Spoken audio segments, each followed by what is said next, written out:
Once again, a bomb blast rocked the nation's capital amidst questions on how the government is handling the growing insecurity in the country. My guest is a former state director with the Department of State Service.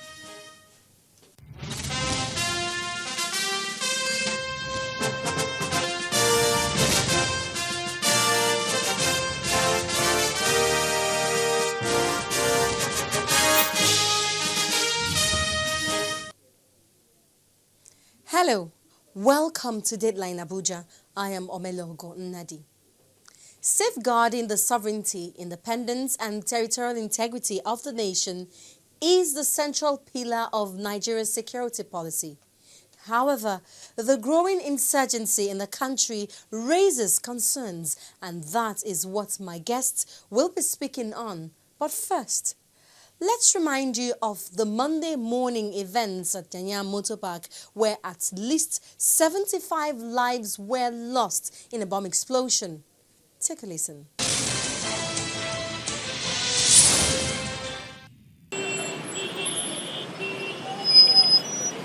"16 kilometers from Abuja city center is this highly populated motor park. Commuters crowd this park from Maraba, Karu, Kurudu, Masaka and environs, all headed to the city center. That is what the case usually is, but in the early hours of Monday, April the 14th, 2014, scores of them didn't make it to their destinations. Several lives has been lost. Even as you are looking on this ground, you see patches of human flesh. As it is, it's a suspicion that it was a bomb placed on the ground. The bomb ripped a hole feet deep into the ground of the densely populated Nyanya Motor Park.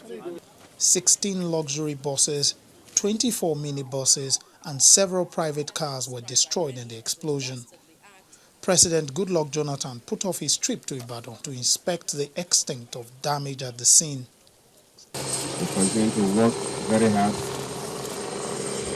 The issue of Boko Haram attack has lovely history.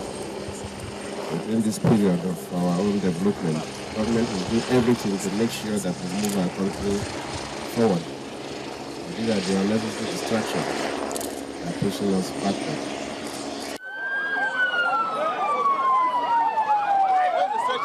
Ambulances and trucks took both the dead and the injured to the hospitals. The death toll continued to rise as the government put the figures of casualties at 75 dead and about 140 injured.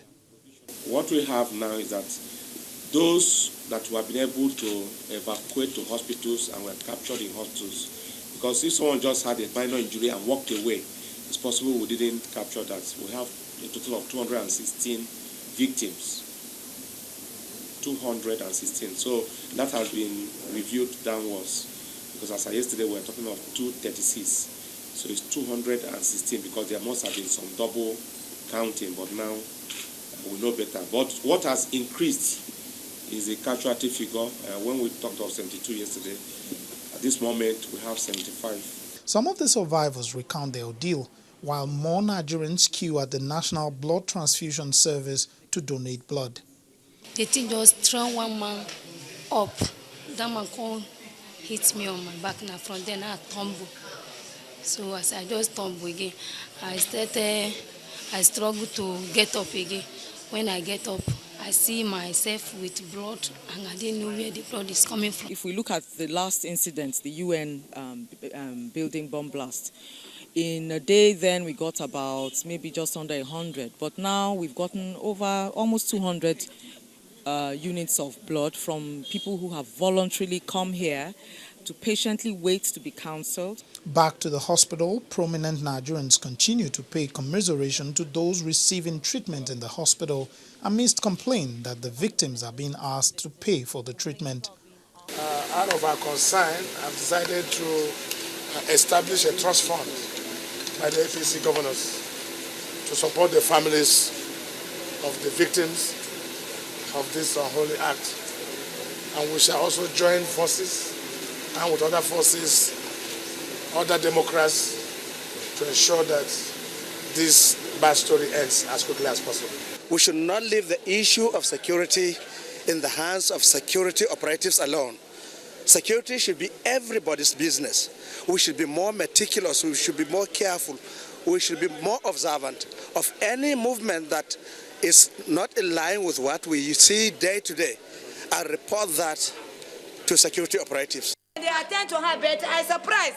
When I come, they say they don't give a paper. My sister go buy medicine. Yes, the nurse wrote, go and buy this, and he didn't put bomb blast.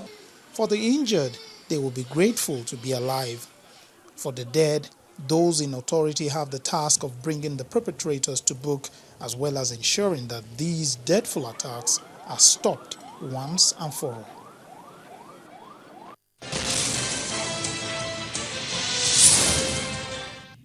Joining me now is Mr. Mike Ejiofor.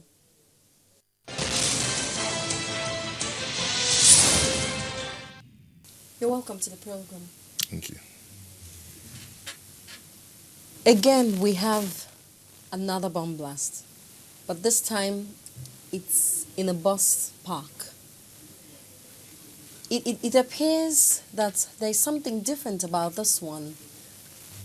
There is no specific target, maybe like you would have in a church or like a court at the force headquarters. Does this suggest anything?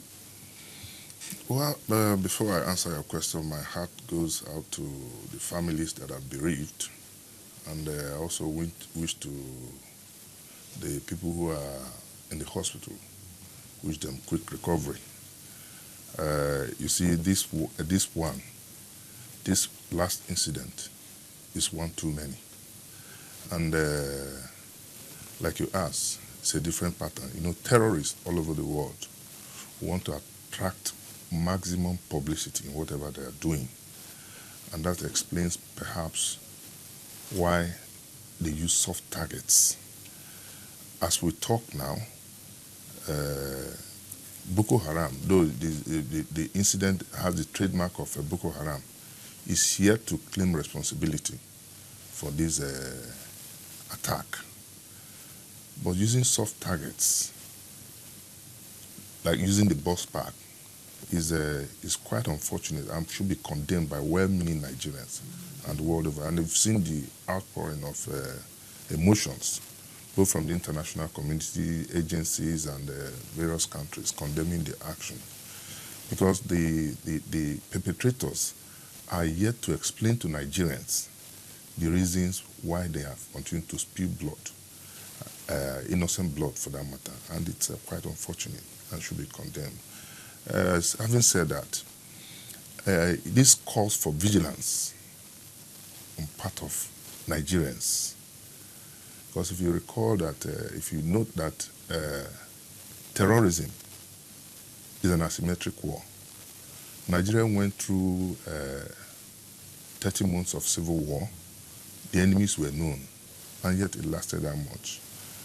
Syria has been fighting terrorism over 26 years. You recall the Irish Republican Army, is Somalia, Pakistan, Afghanistan, the rest of them. So it calls for patience. It's alien to Nigeria.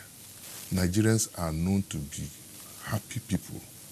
A situation where people now begin to take lives of innocent should be condemned. It's not in our culture. And it calls for extra vigilance from all Nigerians so that we assist our security agencies to ensure that this menace is put under control.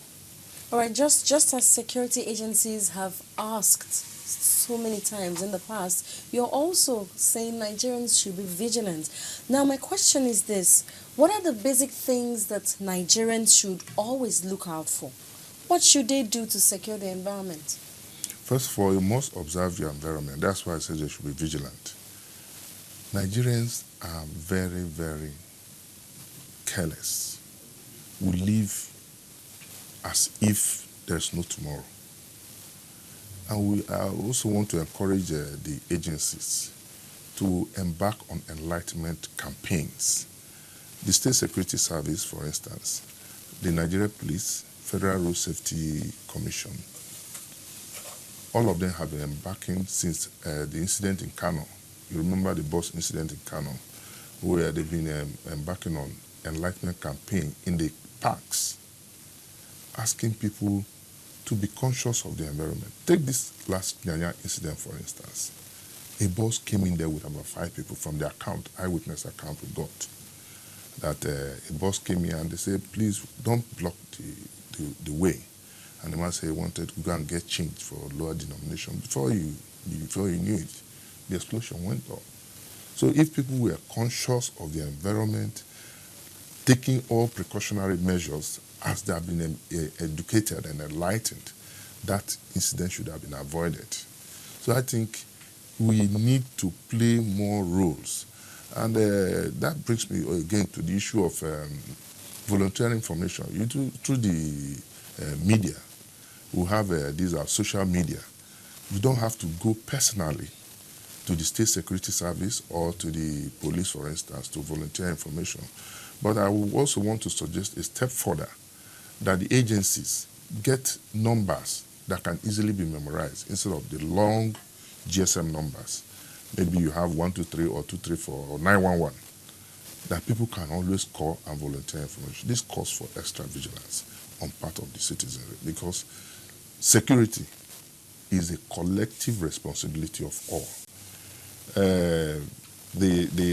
Again, much as we condemn the deaths of innocent citizens, you know, a lot of our security agents, the members of the armed forces, have put their lives on the line. A lot of them are dying.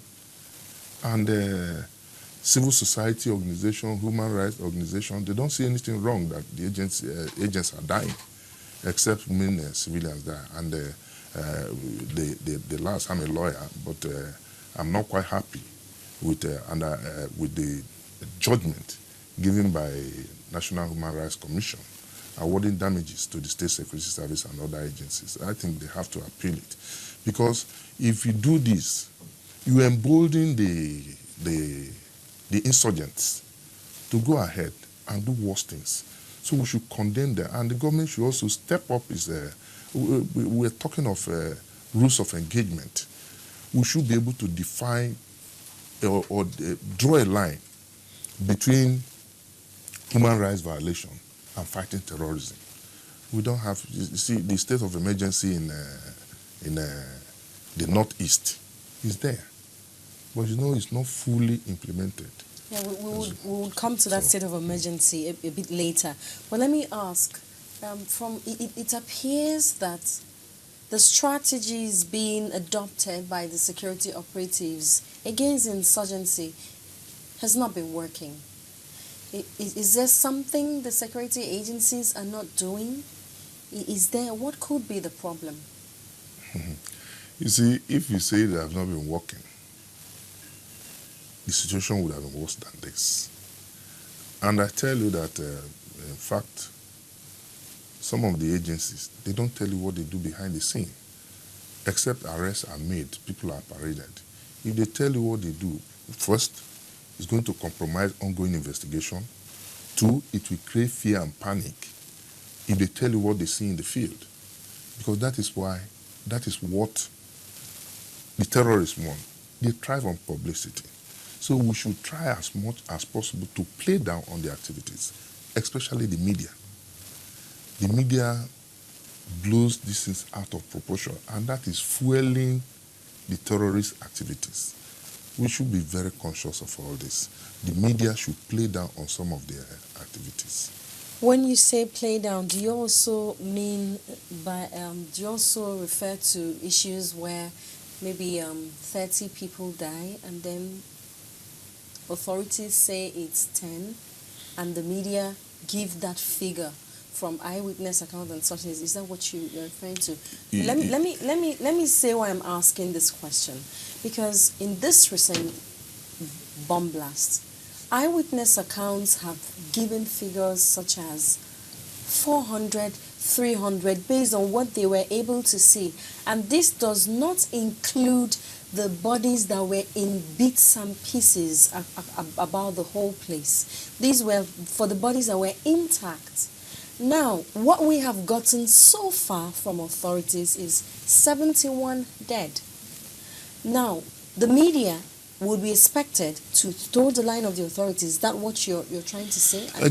You see, the official figures should be relied more on. Okay. Now, my reasons are this. If you look at the newspapers, for instance, what is it? 400, conflicting figures, 200, 300, and anybody who is reading that will be moved by emotions. 400 people. You also try to create some panic.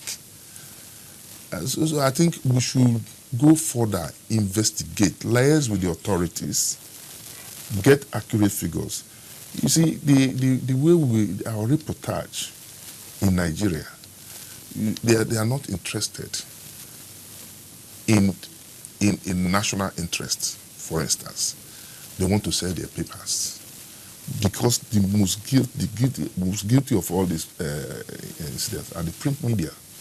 Because the electronic media, for the TV, for instance, they can show you some pictorials. But with print media, some will tell you 500, some will say 1,000, and without verifying them, it causes a lot of, it adds to our security challenges. So we should try and verify, collaborate with the authorities before reporting. Let me get back to the role of the security agencies. We have information that about 105 billion naira was put down, I think last year, for installation of CCTV cameras around town. And one would wonder, if the CCTV cameras are in operation, if they are working, if they are installed properly and they are working, why haven't they been able to use this to at least make headway on investigations? Well, I'm not aware of the amount used and who installed it, but as a concerned Nigerian, I'll comment on it. First of all, there are people who install the cameras. They should be made to account and explain whether the cameras are working or not. It didn't come from the moon or from space. Who were responsible for the installation? So they should be asked whether the cameras are working. Because I'm aware the incident of this day bombing the police headquarters and UN building. The cameras were alleged to have installed them, and we are yet to be told whether there were any traces from the cameras on the perpetrators of the crime. So that goes to say, I don't want to be specific because I'm not very sure of it, whether they are working or not, but people should be made to account. Because our security, what we do is politicizing our security. People who are not trained in security practice, you have the police, you have the SSS, for them to inspect it. But the politicians will go ahead to go and buy this equipment without proper scrutiny. We will go on a short break now, and when we return, we will take a look at the state of emergency in the Northeast.